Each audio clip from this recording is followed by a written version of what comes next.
When Argentina scores on the World Cup stage, the reaction in the broadcast booth is almost always exactly the same. Commentators lose their minds. They scream, they gasp, they watch a defensive line completely rupture in real time.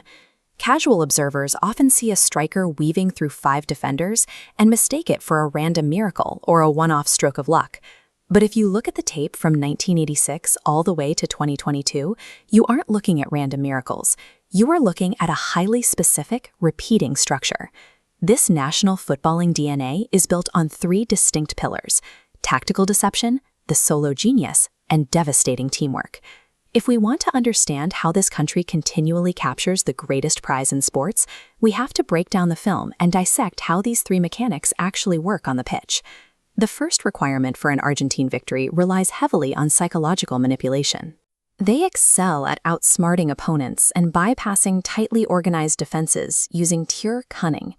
In 1986, Diego Maradona gave us the most notorious example of this.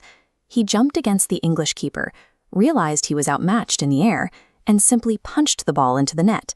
The referee completely missed it, and the goal stood. But that deception has evolved far beyond handballs. Look at this chalkboard mapping Javier Zanetti's set-piece goal against England in 1998. The setup forces the English defense to anticipate a direct strike. The Argentine players execute a dummy run, faking the shot to force a split second of hesitation in the wall. That tiny pause pulls the defenders entirely out of position, creating a clear lane for a short pass to Zanetti, who thrashes it home. You cannot survive a deep tournament run relying on physical dominance alone. You have to make the opponent constantly second-guess everything they see. Tactics, however, frequently break down.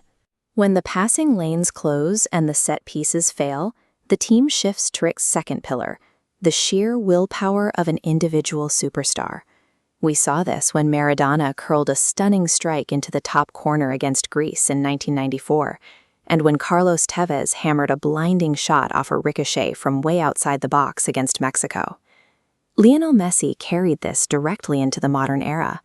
When the team stalled against stubborn defenses from Bosnia and Iran, Messi simply took the ball, curled it around the entire back line, and broke the deadlock by himself. In 2022, Julian Alvarez demonstrated the persistence of this archetype against Croatia. He collected the ball near midfield and spent 60 yards shrugging off challenges, refusing to go down despite 3 separate opportunities for the defense to clear the ball. No tactical scheme is flawless. Surviving a 7-game stretch requires at least one player capable of injecting pure, spontaneous chaos into a match when the system fails. But the true danger emerges when that solo genius is weaponized as a decoy. This brings us to the third pillar, the lethal connection. Let's examine this graphic to see exactly how the 1980s teams operated. Maradona would draw 3 or 4 defenders toward him, absorbing extreme physical pressure. That gravitational pull leaves a secondary runner entirely unmarked. The instant the defense overcommits, the playmaker snaps a quick pass into the newly vacated space. Players like Burruchaga and Caniggia feasted on these open channels, punishing teams for focusing too heavily on the star. We saw the exact same mechanic tear through the French defense in the 2022 final. Alexis Mac Allister and Messi drew the French midfield out of shape, creating a wide open lane for Angel Di Maria to finish a sequence of flawless 2-touch passing. A roster of isolated superstars playing for themselves will eventually hit a wall. The magic of the individual has to serve the collective unit. Winning the World Cup requires the simultaneous execution of these 3 traits. The most successful Argentine squads operate at the intersection of deception, individual brilliance, and collective service. The 2022 squad proved they had finally achieved this balance.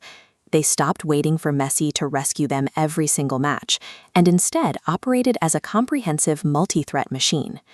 We have seen incredibly talented national teams fail time and time again because they relied entirely on raw individual skill, lacking the structural harmony to survive the hardest moments.